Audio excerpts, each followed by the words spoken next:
ನಮಸ್ಕಾರ ಪ್ರೀತಿ ವೀಕ್ಷಕರಿಗೆಲ್ಲ ಮನೆ ಗೃಹಿಣಿ ಚಾನಲ್ಗೆ ಆತ್ಮೀಯವಾದ ಸ್ವಾಗತ. ಇವತ್ತಿನ ದಿನ ಕೇವಲ ಒಂದು ಬಟ್ಲಾಗುವಷ್ಟು ಜೋಳನ ಬಳಸಿಕೊಂಡು ಎರಡು ಅದ್ಭುತ ಸಿಹಿ ರೆಸಿಪಿಗಳನ್ನು ಮಾಡಿ ತೋರಿಸ್ತಾ ಇದ್ದೀನಿ. ಈ ಎರಡು ರೆಸಿಪಿಗಳನ್ನು ನೀವು ಟ್ರೈ ಮಾಡಿರಲ್ಲ ಅಂತ ಅಂದ್ಕೊಳ್ತೀನಿ. ಈ ಬೇಸಿಗೆಗಂತೂ ಉತ್ತಮವಾದಂತಹ ರೆಸಿಪಿ. ಒಂದು ಸೂಪರ್ ಸಾಫ್ಟ್ ಆದಂತಹ ಬಾಯಲ್ಲಿಟ್ಟರೆ ಸಾಕು ಹಾಗೆ ಗಂಟಲಲ್ಲಿ ಗುಳುಮಂತ ಜಾರುವಂತಹ ಜೋಳದ ಗಿಣ್ಣು ರೆಸಿಪಿ. ಇನ್ನೊಂದು ಸಿಹಿಯಾದಂತಹ ಪಾಯಸದ ರೆಸಿಪಿ. ಈ ಎರಡು ರೆಸಿಪಿಗಳು ಕೂಡ ತುಂಬಾ ಚೆನ್ನಾಗಿರುತ್ತೆ, ಮಾಡುವುದು ಕೂಡ ತುಂಬಾ ಸುಲಭ. ಇದುವರೆಗೂ ನೀವು ಟ್ರೈ ಮಾಡಿಲ್ಲ ಅಂದರೆ ಖಂಡಿತನೂ ಕೂಡ ಒಮ್ಮೆ ಟ್ರೈ ಮಾಡ್ಬೋದು, ರುಚಿ ಮಾತ್ರ ಚೆನ್ನಾಗಿರುತ್ತೆ. ಸೊ ಬನ್ನಿ ಸ್ನೇಹಿತರೆ, ಈ ರೆಸಿಪಿ ಹೇಗೆ ಮಾಡೋದು ಅಂತ ವಿಡಿಯೋನ ಸ್ಕಿಪ್ ಮಾಡದೆ ಪೂರ್ತಿಯಾಗಿ ನೋಡಿ ಅಂತ ರಿಕ್ವೆಸ್ಟ್ ಮಾಡ್ತಾ, ಜೋಳ ಅಂದರೆ ಕೇವಲ ರುಚಿ ಅಲ್ಲ, ಇದರಲ್ಲಿ ಅಧಿಕ ಮಾತ್ರದಲ್ಲಿ ಫೈಬರ್ ಅಂಶ ಇರೋದ್ರಿಂದ ಜೀರ್ಣಕ್ರಿಯೆಗೂ ಕೂಡ ಒಳ್ಳೆಯದು, ಹೃದಯ ಆರೋಗ್ಯಕ್ಕೂ ಕೂಡ ಒಳ್ಳೆಯದು, ತೂಕ ನಿಯಂತ್ರಣಕ್ಕೂ ಕೂಡ ಇದು ಸಹಾಯ ಮಾಡುತ್ತೆ, ರಕ್ತದಲ್ಲಿರುವಂಥ ಸಕ್ಕರೆ ಅಂಶವನ್ನು ನಿಯಂತ್ರಣದಲ್ಲಿಡೋದಕ್ಕೆ ಸಹಾಯ ಮಾಡುತ್ತೆ. ಅಷ್ಟೇ ಅಲ್ಲದೆ ಇದು ಗ್ಲೂಟನ್ ಫ್ರೀ ಆಗಿರೋದ್ರಿಂದ ಎಲ್ಲರೂ ಕೂಡ ನಾವು ಇದನ್ನು ಬಳಸ್ಬೋದು. ಇಲ್ಲಿ ಒಂದು ಪಾತ್ರೆಗೆ ಒಂದು ಬಟ್ಲಾಗುವಷ್ಟು ಜೋಳನ ತೊಗೊಂಡಿದ್ದೀನಿ. ಇದನ್ನು ಒಂದು 4-5 ಸತಿ ಚೆನ್ನಾಗಿ ನೀರಿನಲ್ಲಿ ವಾಶ್ ಮಾಡಿ ತೊಗೊಂಡಿದ್ದೀನಿ. ಇದಕ್ಕೆ ಇವಾಗ 1.5 ಬಟ್ಲಾಗುವಷ್ಟು ನೀರು ಹಾಕಿ ಇದನ್ನು ಸರಿಸುಮಾರು 8 ಗಂಟೆಗಳ ಕಾಲ ನಾನು ನೆನೆಸಿ ತಗೊಳ್ತಾ ಇದ್ದೀನಿ. 8 ಗಂಟೆ ಸಮಯ ಇಲ್ಲ ಅಂದರೂ ಕೂಡ ಪರವಾಗಿಲ್ಲ, ಒಂದು 6 ಗಂಟೆನಾದರೂ ಅಥವಾ ಒಂದು 5 ಗಂಟೆನಾದರೂ ನೀವು ನೆನೆಸಿ ತಗೊಳ್ಬೇಕಾಗುತ್ತೆ. ಇಲ್ಲಾಂದರೆ ರಾತ್ರಿ ನೆನೆಸಿಟ್ಟು ಬೆಳಗ್ಗೆ ಈ ರೆಸಿಪಿಯನ್ನು ಮಾಡ್ಕೊಳ್ಬೋದು. ಇಲ್ಲಿ ಸರಿಸುಮಾರು 8 ಗಂಟೆಗಳ ಕಾಲ ಈ ಜೋಳನ ನೆನೆಸಿ ತಗೊಂಡಿದ್ದೀನಿ. ಜೋಳ ನೆನೆಯೋದಕ್ಕೆ ಸ್ವಲ್ಪ ಸಮಯ ತಗೊಳುತ್ತೆ. ನೋಡಿ, ಇದು ಚೆನ್ನಾಗಿ ನೆಂದಿದೆ. ಈ ನೀರನ್ನು ತೆಗೆದು ಮತ್ತೆ ಇದನ್ನು 1-2 ಸತಿ ವಾಶ್ ಮಾಡಿ ತಗೊಳ್ಬೇಕಾಗುತ್ತೆ. ಇಲ್ಲಿ 8 ಗಂಟೆ ನೆನೆಸಿರೋದ್ರಿಂದ ಈ ನೀರು ಸ್ವಲ್ಪ ಹುಳಿ ಬಂದಂಗೆ ಆಗಿರುತ್ತೆ. ಅದನ್ನು ತೆಗೆದು ಮತ್ತೆ ಇದನ್ನು 1-2 ಸತಿ ವಾಶ್ ಮಾಡಿ ಇವಾಗ ಇದನ್ನು ಮಿಕ್ಸರ್ ಜಾರ್ಗೆ ಸೇರಿಸಿ ಪೂರ್ತಿ ನೈಸಾಗಿ ನಾವು ಗ್ರೈಂಡ್ ಮಾಡಿ ತಗೊಳ್ಬೇಕಾಗುತ್ತೆ. ನೋಡಿ, ಪೂರ್ತಿಯಾಗಿ ನಾನಿಲ್ಲಿ ಜೋಳನ ಹಾಕಿದ್ದಾಗಿದೆ. ಇದಕ್ಕೆ ಇವಾಗ 1/4 ಬಟ್ಲಾಗುವಷ್ಟು ತೆಂಗಿನಕಾಯಿ ತುರಿನ ಸೇರಿಸ್ತಾ ಇದ್ದೀನಿ. ಫ್ರೆಶ್ ಆಗಿರುವಂಥ ಹಸಿ ತೆಂಗಿನಕಾಯಿ ತುರಿ. ನಿಮ್ಗೆ ಇಷ್ಟ ಇತ್ತು ಅಂದರೆ ಸೇರಿಸ್ಬೋದು, ಇಲ್ಲ ಅಂದರೆ 1-2 ಸ್ಪೂನ್ ಆಗೋಷ್ಟು ಸೇರಿಸಿದ್ರು ಕೂಡ ಸಾಕು, ಇಲ್ಲಾಂದರೆ ಸ್ಕಿಪ್ ಮಾಡ್ಬೋದು. ಹಾಗೆಯೇ ಇದಕ್ಕೆ ಸ್ವಲ್ಪ ಫ್ಲೇವರ್ಗೋಸ್ಕರ 2 ಏಲಕ್ಕಿ, ಹಾಗೆಯೇ ಸ್ವಲ್ಪನೇ ನೀರನ್ನು ಸೇರಿಸ್ತಾ ಆದಷ್ಟು ಇದನ್ನು ಪೂರ್ತಿ ನೈಸಾಗಿ ಗ್ರೈಂಡ್ ಮಾಡಿ ತಗೊಳ್ಬೇಕಾಗುತ್ತೆ. ಗ್ರೈಂಡ್ ಮಾಡೋದಕ್ಕೆ 3/4 ಬಟ್ಲಾಗುವಷ್ಟು ನೀರು ಹಾಕಿ ಇದನ್ನು ನೈಸಾಗಿ ಗ್ರೈಂಡ್ ಮಾಡ್ಕೊಂಡಿದ್ದೀನಿ. ಇದಕ್ಕೆ ಇವಾಗ ರುಚಿಯಾಗಿ ನಾನು ಒಂದು ಅರ್ಧ ಬಟ್ಲಿಗಿಂತ ಸ್ವಲ್ಪ ಜಾಸ್ತಿ ಆಗುವಷ್ಟು ಬೆಲ್ಲನ ಸೇರಿಸ್ತಾ ಇದ್ದೀನಿ. ಬೆಲ್ಲ ಹಾಕಿ ಮತ್ತೆ ಇದನ್ನು ಸ್ವಲ್ಪ ಹೊತ್ತು ಗ್ರೈಂಡ್ ಮಾಡ್ಕೊಳ್ಬೇಕಾಗುತ್ತೆ. ನೋಡಿ, ಇವಾಗ ಪೂರ್ತಿ ನಾನಿಲ್ಲಿ ಗ್ರೈಂಡ್ ಮಾಡ್ಕೊಂಡಿದ್ದಾಗಿದೆ. ಈ ಗ್ರೈಂಡ್ ಮಾಡಿರೋದನ್ನು ಇವಾಗ ಈ ಥರ ಚಾಣಿನಲ್ಲಿ ನಾನು ಸ್ವಲ್ಪ ಶೋಧಿಸ್ಕೊಳ್ತಾ ಇದ್ದೀನಿ. ಇಲ್ಲಿ ನಾವು ಜೋಳದ ಹಾಲನ್ನು ಸಪ್ರೇಟಾಗಿ ಮಾಡಬೇಕಾಗುತ್ತೆ. ಮಿಕ್ಸರ್ ಜಾರ್ಗೆ ಸ್ವಲ್ಪ ನೀರು ಹಾಕಿ ಮತ್ತೆ ಇದನ್ನು ಚೆನ್ನಾಗಿ ಶೋಧಿಸಿ ತಗೊಳ್ತಾ ಇದ್ದೀನಿ. ಈ ಗಿಣ್ಣು ಮಾಡೋದಕ್ಕೆ ನಾವು ಇಲ್ಲಿ ಜೋಳದ ಹಾಲನ್ನು ಸಪ್ರೇಟ್ ಮಾಡ್ಕೊಳ್ಬೇಕಾಗುತ್ತೆ. ಇದನ್ನು ಬೇಕು ಅಂದರೆ ನೀವು ಒಂದು ಕಾಟನ್ ಬಟ್ಟೆನಲ್ಲೂ ಕೂಡ ಶೋಧಿಸಿ ತಗೊಳ್ಬೋದು. ಆದರೆ ನಾನಿಲ್ಲಿ ಈ ಥರ ಚಾಣಿನಲ್ಲಿ ಇದನ್ನು ಶೋಧಿಸೋದ್ರಿಂದ ಸ್ವಲ್ಪ ಗಟ್ಟಿಯಾಗಿರ್ತಕ್ಕಂಥ ಹಾಲು ಬಂದಿದೆ, ಅಂದರೆ ಸ್ವಲ್ಪ ಫೈಬರ್ ಇರ್ತಕ್ಕಂಥ ಹಾಲು ಮಿಶ್ರಣ ರೆಡಿಯಾಗಿದೆ. ನೋಡಿ, ಪೂರ್ತಿಯಾಗಿ ಹಾಲಿನ ಅಂಶ ಎಲ್ಲ ತೆಕ್ಕೊಂಡಾಗಿದೆ. ಇದರಿಂದ ನಾವು ಪಾಯಸನ ಮಾಡ್ಕೊಳ್ಬೋದು. ಇದು ವೇಸ್ಟ್ ಆಗೋದಿಲ್ಲ. ಇದರಿಂದ ಪಾಯಸ ಹೇಗೆ ಮಾಡೋದು ಅಂತಲೂ ಕೂಡ ನಾನು ತೋರಿಸ್ತಾ ಇದ್ದೀನಿ. ಈ ಎರಡು ರೆಸಿಪಿಗಳು ಕೂಡ ತುಂಬಾ ಚೆನ್ನಾಗಾಗುತ್ತೆ ಸ್ನೇಹಿತರೆ. ಖಂಡಿತನೂ ಕೂಡ ವಿಡಿಯೋ ಸ್ಕಿಪ್ ಮಾಡಿದೆ ನೋಡಿ. 1 ಬಟ್ಲು ಜೋಳಕ್ಕೆ 3/4 ಬಟ್ಲು ನೀರು ಹಾಕಿ ಗ್ರೈಂಡ್ ಮಾಡಿಕೊಂಡು ಮತ್ತೆ ಮಿಕ್ಸರ್ ಜಾರ್ಗೆ 1/4 ಬಟ್ಲಾಗುವಷ್ಟು ನೀರು ಹಾಕಿ ಇಷ್ಟು ಹಾಲು ಇವಾಗ ರೆಡಿಯಾಗಿದೆ. ಇದೆಷ್ಟು ಹಾಲು ಬಂದಿದೆ ಅಂತ ನಾನಿಲ್ಲಿ ಮತ್ತೆ ಅಳತೆ ಮಾಡಿ ಕೂಡ ತೋರಿಸ್ತಾ ಇದ್ದೀನಿ. ಸರಿಸುಮಾರು 1 ಬಟ್ಲು ಜೋಳದಲ್ಲಿ ಗಟ್ಟಿಯಾಗಿರ್ತಕ್ಕಂಥ ಸ್ವಲ್ಪ ಜೋಳ ತಗೊಂಡಿರುವಂಥ ಬಟ್ಲಿಗಿಂತ ಸ್ವಲ್ಪ ದೊಡ್ಡದಾಗಿರುವಂಥ ಬಟ್ಲಳತೆಯಲ್ಲಿ 2 ಬಟ್ಲಾಗುವಷ್ಟು ಹಾಲು ಸಿಕ್ಕಿದೆ. ನೋಡ್ತಾ ಇದ್ದಿರಲ್ಲ, ಈ ಥರ ಸ್ವಲ್ಪ ಗಟ್ಟಿಯಾಗಿರ್ತಕ್ಕಂಥ 2 ಬಟ್ಲು ಹಾಲು ರೆಡಿಯಾಗಿದೆ.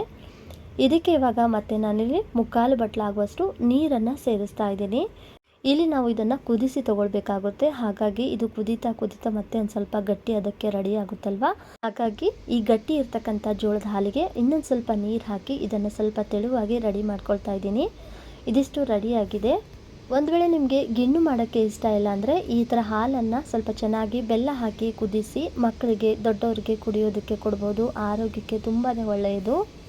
ಇಲ್ಲಿ ಒಂದು ಪ್ಲೇಟಿಗೆ ತುಪ್ಪ ಸವರಿ ರೆಡಿ ಮಾಡಿಡ್ತಾ ಇದ್ದೀನಿ. ಗಿಣ್ಣು ಸೆಟ್ ಮಾಡೋದಕ್ಕೆ ಮುಂಚೆನೇ ನಾವು ಇದನ್ನು ಸೆಟ್ ಮಾಡಿ ಇಡಬೇಕಾಗುತ್ತೆ. ಇವಾಗ ಸ್ಟವ್ನ ಆನ್ ಮಾಡಿ ಈ ಹಾಲಿಗೆ ಚುಟಿಕೆಯಷ್ಟು ಉಪ್ಪು ಹಾಕ್ತಾ ಇದ್ದೀನಿ. ಉಪ್ಪು ಹಾಕೋದ್ರಿಂದ ರುಚಿ ಇನ್ನೂ ಚೆನ್ನಾಗಿ ಬರುತ್ತೆ.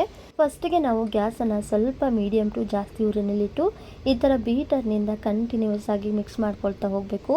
ಈ ಥರ ಬೀಟರ್ನಿಂದ ಮಿಕ್ಸ್ ಮಾಡ್ಕೊಳ್ಳೋದ್ರಿಂದ ಸ್ವಲ್ಪ ಕೂಡ ಗಂಟಾಗುತ್ತೆ ಅನ್ನೋ ಟೆನ್ಷನ್ ಇರೋದಿಲ್ಲ. ಕೈ ಬಿಡದೇ ನಾವು ಇದನ್ನು ಒಂದು ಸ್ವಲ್ಪ ಇದು ಕುದೀತಾ ಗಂಜಿ ಅದಕ್ಕೆ ಬರೋವರೆಗೂ ಇದೇ ಥರ ಮಿಕ್ಸ್ ಮಾಡ್ಕೊಳ್ತಾನೆ ಹೋಗಬೇಕು.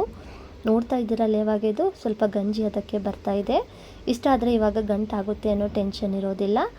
ನಂತರ ಇಲ್ಲಿ ನಾನು ಗ್ಯಾಸನ್ನು ಮೀಡಿಯಮ್ ಟು ಲೋ ಮಾಡ್ತಾ ಇದನ್ನು ಪೂರ್ತಿಯಾಗಿ ಒಂದು ಸ್ವಲ್ಪ ಗಟ್ಟಿ ಅದಕ್ಕೆ ರೆಡಿ ಆಗೋವರೆಗೂ ಮಿಕ್ಸ್ ಮಾಡ್ಕೊಳ್ತಾ ಕುದಿಸ್ತಾ ಹೋಗ್ತಾ ಇದ್ದೀನಿ. ನೋಡಿ, ಇದು ಇಷ್ಟು ಹದಕ್ಕೆ ರೆಡಿಯಾಗಿದೆ. ಇನ್ನೇನು ಇನ್ನು ಸ್ವಲ್ಪ ಕುದಿಸಿದ್ರೆ ಇದು ರೆಡಿ ಆಗುತ್ತೆ ಅನ್ನೋ ಅಷ್ಟು ಇರಬೇಕಾದ್ರೆ ಕೊನೆಯದಾಗಿ 1-2 ನಿಮಿಷ ಮುಂಚೆನೇ ನಾನಿಲ್ಲಿ 1-2 ಚಮಚ ಆಗುವಷ್ಟು ತುಪ್ಪನ ಸೇರಿಸ್ತಾ ಇದ್ದೀನಿ. ತುಪ್ಪ ಹಾಕಿ ಇದನ್ನು ಮತ್ತೆ 1-2-3 ನಿಮಿಷಗಳ ಕಾಲ ಚೆನ್ನಾಗಿ ಮಿಕ್ಸ್ ಮಾಡಿ ತಗೊಳ್ಬೇಕಾಗುತ್ತೆ. ತುಪ್ಪ ಹಾಕೋದ್ರಿಂದ ಶೈನಿಂಗ್ ಕೂಡ ಬರುತ್ತೆ, ಹಾಗೆಯೇ ಟೇಸ್ಟ್ ಕೂಡ ಚೆನ್ನಾಗಿರುತ್ತೆ, ಮತ್ತು ಸ್ವಲ್ಪ ಕೂಡ ಎಲ್ಲೋ ಅಂಟುತ್ತೆ ಅನ್ನೋ ಟೆನ್ಷನ್ ಇರೋದಿಲ್ಲ.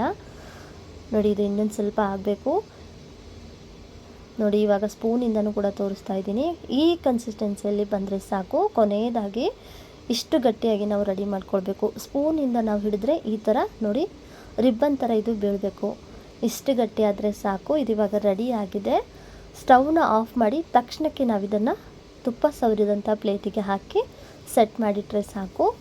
1 ಬಟ್ಲು ಜೋಳದಲ್ಲಿ ಸರಿಸುಮಾರು ಇಷ್ಟು ಗಿಣ್ಣು ರೆಡಿಯಾಗಿದೆ. ಈ ಗಿಣ್ಣು ರೆಡಿ ಮಾಡೋದಕ್ಕೆ ಸರಿಸುಮಾರು ಒಂದು 8-10 ನಿಮಿಷ ಸಾಕು, ಬೇಗನೆ ಆಗೋಗುತ್ತೆ. ಇದನ್ನು ನೀವು ಜೋಳದ ಹಿಟ್ಟಿನಲ್ಲಿ ಮಾಡ್ತೀನಿ ಅಂದರೆ ಅಷ್ಟು ಚೆನ್ನಾಗಿ ಬರೋದಿಲ್ಲ. ಜೋಳನ ನೆನೆಸ್ಬಿಟ್ಟೆ ಮಾಡೋದ್ರಿಂದ ತುಂಬಾ ಚೆನ್ನಾಗಿ ಈ ಗಿಣ್ಣು ರೆಡಿ ಮಾಡ್ಕೊಳ್ಬೋದು. ನೋಡಿ, ಇದನ್ನು ಕಂಪ್ಲೀಟಾಗಿ 1-2 ಗಂಟೆಗಳ ಕಾಲ ಸೆಟ್ ಆಗೋದಕ್ಕೆ ಬಿಟ್ಟಿದ್ದೀನಿ. ಫ್ರಿಜ್ಜಲ್ಲಿ ಇಡಬೇಕು ಅಂತೇನಿಲ್ಲ, ಹಾಗೆಯೇ ನಾವು ಆಚೆನೇ ಕಿಚನ್ ಕಟ್ಟೆ ಮೇಲೆ 1-2 ಗಂಟೆ ಸೆಟ್ ಆಗೋದಕ್ಕೆ ಬಿಟ್ಟಿದ್ದೆ. ಒಂದು ತಟ್ಟೆ ಮೇಲೆ ಈ ಥರ ಉಲ್ಟಾ ಮಾಡಿ ಇದನ್ನು ಡಿಮೋಲ್ಡ್ ಮಾಡಿದ್ದೀನಿ. ಎಷ್ಟು ಚೆನ್ನಾಗಿ ಗಿಣ್ಣು ಸೆಟ್ ಆಗಿದೆ ಅಂತ, ತುಂಬಾ ಸಾಫ್ಟಾಗಿ ಬಂದಿದೆ. ಒಂದು ವೇಳೆ ಶುಗರ್ ಇರೋರೇನಾದರೂ ಈ ರೆಸಿಪಿನ ಟ್ರೈ ಮಾಡೋದಾದರೆ ಇಲ್ಲಿ ನೀವು ಬೆಲ್ಲನ ಸ್ಕಿಪ್ ಮಾಡಿ ಒಣ ಖರ್ಜೂರದ ಪುಡಿ ಅಂತ ಅಂದರೆ ಪೌಡ್ರ್ ಸಿಗುತ್ತಲ್ವ, ಅದನ್ನು ಬಳಸಿ ಕೂಡ ಈ ಗಿಣ್ಣನ್ನು ನೀವು ರೆಡಿ ಮಾಡ್ಕೊಳ್ಬಹುದು. ಗಿಣ್ಣು ಮಾಡಬೇಕಂದ್ರೆ ಗಿಣ್ಣಿನ ಹಾಲೇ ಬೇಕು ಅಂತೇನಿಲ್ಲ. ಈ ಥರ ನಾವು ಜೋಳದಲ್ಲೂ ಕೂಡ ಗಿಣ್ಣನ್ನು ರೆಡಿ ಮಾಡ್ಕೊಳ್ಬೋದು. ಬಾಯಲ್ಲಿಟ್ಟರೆ ಸಾಕು, ಹಾಗೆಯೇ ಗಂಟ್ಲಲ್ಲಿ ಗುಳುಮ್ ಅಂತ ಜಾರುವಂತಹ, ಈ ಬೇಸಿಗೆಗೆ ದೇಹಕ್ಕೆ ತಂಪು, ಬಾಯಿಗೆ ರುಚಿ ಕೊಡುವಂತಹ ಅತಿ ಉತ್ತಮವಾದಂತಹ ಜೋಳದ ಗಿಣ್ಣು ರೆಸಿಪಿ. ಗಿಣ್ಣು ಮಾಡಬೇಕಂದ್ರೆ ಗಿಣ್ಣಿನ ಹಾಲೇ ಬೇಕು ಅಂತೇನಿಲ್ಲ. ಈ ಬೇಸಿಗೆಗೆ ಈ ಥರ ಜೋಳದ ಗಿಣ್ಣು ಕೂಡ ಒಮ್ಮೆ ಟ್ರೈ ಮಾಡಿ ನೋಡಿ. ಬೇಸಿಗೆ ರಜಕ್ಕಂತ ನಾವು ಊರಿಗೆ ಹೋದಾಗ ನಮ್ಮ ಅಜ್ಜಿ ಜೋಳದ ಅಂಬ್ಲಿ, ಜೋಳದ ನುಚ್ಚು, ಹಾಗೆಯೇ ಜೋಳದ ಗಿಣ್ಣು, ಜೋಳದ ಪಾಯಸ ಕೂಡ ಮಾಡಿ ಕೊಡ್ತಾಯಿದ್ರು. ಸೊ ಈ ರೆಸಿಪಿನ ನಾನು ನಿಮ್ಮ ಜೊತೆ ಇವತ್ತು ಶೇರ್ ಮಾಡ್ಕೊಳ್ತಾ ಇದ್ದೀನಿ. ಜೋಳದ ಗಿಣ್ಣಂತೂ ಇವಾಗ ರೆಡಿಯಾಗಿದೆ. ಹಾಗೆಯೇ ಇದಕ್ಕಿಂತ ರುಚಿಯಾಗಿರ್ತಕ್ಕಂಥ ಜೋಳದ ಪಾಯಸ ಕೂಡ ಮಾಡಿ ತೋರಿಸ್ತಾ ಇದ್ದೀನಿ. ಇಲ್ಲಿ ಸ್ಟವ್ನ ಆನ್ ಮಾಡಿ ಒಂದು ಪಾತ್ರೆಗೆ 1 ಬಟ್ಲ ಮೇಲೆ ಒಂದು ಸ್ವಲ್ಪ ಆಗುವಷ್ಟು ಹಾಲನ್ನು ಸೇರಿಸಿ ಇದಕ್ಕೇನೆ ಇವಾಗ 1-2.5 ಚಮಚ ಆಗುವಷ್ಟು ಹಾಲಿನ ಪುಡಿನ ಸೇರಿಸ್ತಾ ಇದ್ದೀನಿ. ಹಾಲಿನ ಪುಡಿ ಹಾಕಿ ಚೆನ್ನಾಗಿ ಇದನ್ನು ಗಂಟುಗಳು ಇಲ್ಲದೆ ಇರೋ ಥರ ಮಿಕ್ಸ್ ಮಾಡಿ ತಗೊಳ್ತಾ ಇದ್ದೀನಿ. ಈ ಥರ ಸ್ವಲ್ಪ ಹಾಲಿನ ಪುಡಿ ಹಾಕೋದ್ರಿಂದ ಹಾಲು ಒಂದು ಸ್ವಲ್ಪ ಗಟ್ಟಿಯಾಗಿ ಆಗುತ್ತೆ. ಒಂದು ವೇಳೆ ಹಾಲಿನ ಪುಡಿ ಇಲ್ಲ ಅಂದರೆ ನೀವಿಲ್ಲಿ ಹಾಲಿನ ಕ್ವಾಂಟಿಟಿನೇ ಜಾಸ್ತಿ ಮಾಡಿಕೊಂಡು ಸ್ವಲ್ಪ ಹಾಲನ್ನು ಚೆನ್ನಾಗಿ ಗಟ್ಟಿಯಾಗೋವರೆಗೂ ಕುದಿಸಿ ತಗೊಳ್ಬೇಕಾಗುತ್ತೆ. ಸ್ವಲ್ಪ ಚುಟಿಕೆಯಷ್ಟು ಅರಿಶಿನ ಸೇರಿಸಿ ಚೆನ್ನಾಗಿ ಇದನ್ನು ಮಿಕ್ಸ್ ಮಾಡ್ಕೊಳ್ತಾ ಇದ್ದೀನಿ. ಇದು ಆಪ್ಷನಲ್ಲು, ಬೇಕು ಅಂದರೆ ಸೇರಿಸ್ಬೋದು, ಇಲ್ಲಾಂದರೆ ಸ್ಕಿಪ್ ಮಾಡ್ಬೋದು. ಇದರಿಂದ ಸ್ವಲ್ಪ ಪಾಯಸಕ್ಕೆ ಕಲರ್ ಅನ್ನೋದು ಬರುತ್ತೆ ಅನ್ನೋದಕ್ಕೋಸ್ಕರ, ಇಲ್ಲಾಂದರೆ ಕೇಸರಿ ದಳನೂ ಕೂಡ ಸೇರಿಸಿ ರೆಡಿ ಮಾಡ್ಕೊಳ್ಬೋದು. ಚೆನ್ನಾಗಿ ಇದನ್ನು ಒಂದು 4-5 ನಿಮಿಷಗಳ ಕಾಲ ಕುದಿಸಿ ತಗೊಳ್ತಾ ಇದ್ದೀನಿ. ಈ ಥರ ಕಳಕಳ ಅಂತ ಕುದಿ ಬರಬೇಕು ಹಾಲು. ಇಷ್ಟು ಕುದಿಸ್ಕೊಂಡ್ರೆ ಸಾಕು, ತೀರಾ ಗಟ್ಟಿ ಆಗಬೇಕು ಅಂತೇನಿಲ್ಲ. ಆಲ್ರೆಡಿ ನಾನು ಮಿಲ್ಕ್ ಪೌಡರ್ ಹಾಕಿರೋದ್ರಿಂದ ಹಾಲು ಒಂದು ಸ್ವಲ್ಪ ಗಟ್ಟಿಯಾಗಿಯೇ ರೆಡಿಯಾಗುತ್ತೆ ಬೇಗ. ನೋಡಿ, ಇಷ್ಟಾದರೆ ಸಾಕು. ಇವಾಗ ಸ್ಟವ್ನ ಆಫ್ ಮಾಡಿ ಇದನ್ನು ಸ್ವಲ್ಪ ಸೈಡಲ್ಲಿ ಎತ್ತಿಡ್ತಾ ಇದ್ದೀನಿ. ಒಂದು ಸ್ವಲ್ಪ ಇದು ತಣ್ಣಗಾಗಲಿ. ಅಷ್ಟರಲ್ಲಿ ಈ ಕಡೆ ಇನ್ನೊಂದು ಪಾತ್ರೆಗೆ 1.5 ಚಮಚ ಆಗುವಷ್ಟು ತುಪ್ಪನ ಸೇರಿಸಿ ಇಲ್ಲಿ ನಾನು ಸ್ವಲ್ಪ ಗೋಡಂಬಿ ಬಾದಾಮಿನ ಸ್ವಲ್ಪ ದಪ್ಪದಾಗೆ ಕಟ್ ಮಾಡಿಕೊಂಡು ತುಪ್ಪದಲ್ಲಿ ಹುರಿದು ತೊಗೊಳ್ತಾ ಇದ್ದೀನಿ. ಇದರ ಸ್ವಲ್ಪ ನಾವು ದಪ್ಪದಾಗೆ ಕಟ್ ಮಾಡಿ ಇದನ್ನು ಹುರಿದು ತೊಗೊಂಡ್ರೆ ಪಾಯಸದಲ್ಲಿ ಮಧ್ಯೆ ಬಾಯಿಗೆ ಸಿಗ್ತಾ ಇದ್ದರೆ ಚೆನ್ನಾಗಿರುತ್ತೆ ಟೇಸ್ಟು. ನೋಡಿ, ಇದು ಫ್ರೈ ಆಗಿದೆ. ಸ್ವಲ್ಪ ಲೈಟಾಗಿ ಗೋಲ್ಡನ್ ಬ್ರೌನ್ ಕಲರ್ ಬರೋವರೆಗೂ ಫ್ರೈ ಮಾಡ್ಕೊಂಡಿದ್ದೀನಿ. ಇದನ್ನು ಒಂದು ಬಟ್ಲಿಗೆ ತೆಗೆದಿಟ್ಟು ಶೋಧಿಸಿದ ಜೋಳದಿಂದ ಬಂದಿರತಕ್ಕಂಥ ಈ ಪೇಸ್ಟನ್ನು, ಪಲ್ಪನ್ನು 3/4 ಬಟ್ಲಾಗುವಷ್ಟು ರೆಡಿಯಾಗಿತ್ತು. ಅದನ್ನು ತುಪ್ಪಕ್ಕೆ ಹಾಕಿ ಚೆನ್ನಾಗಿ ಹುರಿದು ತೊಗೊಳ್ತಾ ಇದ್ದೀನಿ. 1-2-3 ನಿಮಿಷ ಇದೇ ಥರ ನಾವು ಕೈ ಬಿಡದೆ ಸ್ವಲ್ಪ ಲೋ ಟು ಮೀಡಿಯಮ್ ಫ್ಲೇಮ್ನಲ್ಲಿ ಇದನ್ನು ಹುರಿತಾ ಹೋಗಬೇಕು. ಶೋಧಿಸಿದ ಮೇಲೆ ಬಂದಿರತಕ್ಕಂಥ ಈ ಪಲ್ಪ್ನಿಂದ ನೀವು ಒಮ್ಮೆ ಪಾಯಸನ ಟ್ರೈ ಮಾಡಿ ನೋಡಿ. ಟೇಸ್ಟು ತುಂಬಾ ಚೆನ್ನಾಗಿ ಬರುತ್ತೆ. ನೀವು ಒಮ್ಮೆ ಟ್ರೈ ಮಾಡಿದ್ರೆ ಪದೇ ಪದೇ ಮಾಡ್ತೀರಾ. ಇಲ್ಲೇನು ಜಾಸ್ತಿ ದಪ್ಪ ಪ್ರಮಾಣದ್ದು ಉಳಿದಿರೋದಿಲ್ಲ, ಮೀಡಿಯಮ್ ಆಗಿರ್ತಕ್ಕಂಥ ಜೋಳದ ಹಿಟ್ಟೇ ಇದ್ದಿರೋದು.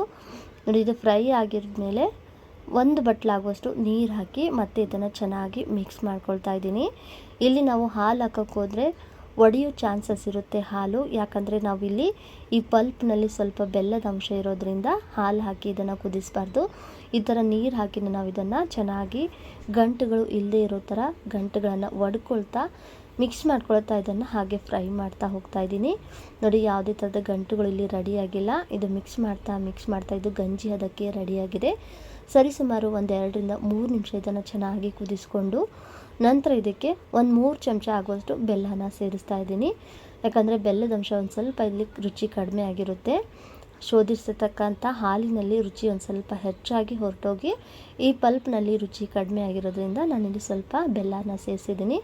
ನಂತರ ಇದಕ್ಕೆ ಪುನಃ ನಾವು ಹಾಲು ಸೇರಿಸ್ಬೇಕಾಗಿರುತ್ತಲ್ವ, ಹಾಗೆ ನೋಡಿ ಬೆಲ್ಲ ಹಾಕಿದ್ಮೇಲೆ ಚೆನ್ನಾಗಿ ಇದು ಮಿಕ್ಸ್ ಮಾಡಿಕೊಂಡು ಮತ್ತೆ ಇದನ್ನು 1-2 ನಿಮಿಷ ಕುದಿಸ್ಕೊಂಡು ನೋಡಿ ಈ ಥರ ಸ್ವಲ್ಪ ಗಟ್ಟಿ ಅದಕ್ಕೆ ರೆಡಿ ಆಗಬೇಕು. ತೀರ ತೆಳುವಾಗಿ ಮಾಡ್ಕೊಳ್ಬಾರ್ದು.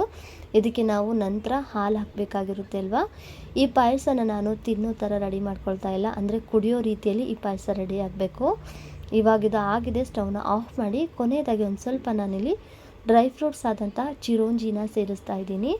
ಇದು ಆಪ್ಷನಲ್ಲು, ಬೇಕು ಅಂದರೆ ಸೇರಿಸಿ ಇಲ್ಲಾಂದರೆ ಸ್ಕಿಪ್ ಮಾಡ್ಬೋದು. ನೋಡಿ ಇದನ್ನು ಸ್ವಲ್ಪ ಲೈಟಾಗಿ ತಣ್ಣಗಾಗೋವರೆಗೂ ಬಿಟ್ಟು ಏನು ನಾವು ಹಾಲು ಮುಂಚೆನೇ ಕುದಿಸಿರ್ತಿಲ್ವ ಆ ಹಾಲನ್ನು ಸ್ವಲ್ಪನೇ ಸೇರಿಸ್ತಾ ಚೆನ್ನಾಗಿ ಇದನ್ನು ಮಿಕ್ಸ್ ಮಾಡ್ಕೊಳ್ತಾ ಹೋಗಬೇಕು. ಬಿಸಿ ಇರುವಾಗಲೇ ಸೇರಿಸ್ಬಾರ್ದು, ಅಂದರೆ ಸ್ವಲ್ಪ ಬಿಸಿ ಕಡಿಮೆ ಆಗಿದೆ ಅಂದಮೇಲೆ ಈ ಹಾಲನ್ನು ಸೇರಿಸ್ತಾ ಸ್ವಲ್ಪನೇ ಸೇರಿಸ್ತಾ ಚೆನ್ನಾಗಿ ಇದನ್ನು ಮಿಕ್ಸ್ ಮಾಡ್ಕೊಳ್ತಾ ಹೋಗಬೇಕು. ನೋಡಿ ಪೂರ್ತಿಯಾಗಿ ಹಾಲೆಲ್ಲವೂ ಕೂಡ ನಾನು ಸೇರಿಸಿದ್ದಾಗಿದೆ. ಚೆನ್ನಾಗಿ ಈ ಥರ ಮಿಕ್ಸ್ ಮಾಡಿಕೊಂಡು ಕನ್ಸಿಸ್ಟೆನ್ಸಿ ನೋಡಿ ಈ ಥರ ನಾನಿಲ್ಲಿ ಸ್ವಲ್ಪ ತೆಳುವಾಗಿ ಕುಡಿಯೋ ಥರ ಈ ಪಾಯಸನ ರೆಡಿ ಮಾಡ್ಕೊಂಡಿದ್ದಾಗಿದೆ. ಕೊನೆಯದಾಗಿ ತುಪ್ಪದಲ್ಲಿ ಹುರಿದಿರ್ತಕ್ಕಂಥ ಡ್ರೈ ಫ್ರೂಟ್ಸನ್ನು ಆ್ಯಡ್ ಮಾಡಿ ಪುನಃ ಇದನ್ನು ಒಂದು ಸತಿ ಚೆನ್ನಾಗಿ ಮಿಕ್ಸ್ ಮಾಡಿಕೊಂಡ್ರೆ ಸೂಪರ್ ಹೆಲ್ದಿ ಆದಂತಹ ಜೋಳದ ಪಾಯಸ ರೆಡಿಯಾಗಿದೆ ಸ್ನೇಹಿತರೆ. ಎಷ್ಟು ಸಿಂಪಲ್ ಅಲ್ವಾ ಈ 2 ರೆಸಿಪಿಗಳು. ನೋಡಿ ಈ ಥರ ಚಿಕ್ಕ ಬಟ್ಲಲ್ಲಿ 1 ಬಟ್ಲು ಕುಡಿದ್ರೂ ಸಾಕು. ದೇಹಕ್ಕೆ ತಂಪು, ಆರೋಗ್ಯಕ್ಕೂ ಕೂಡ ಒಳ್ಳೆಯದು, ನಾಲ್ಗೆಗೂ ಕೂಡ ಅದ್ಭುತ ರುಚಿ ಅಂತಲೇ ಹೇಳ್ಬೋದು.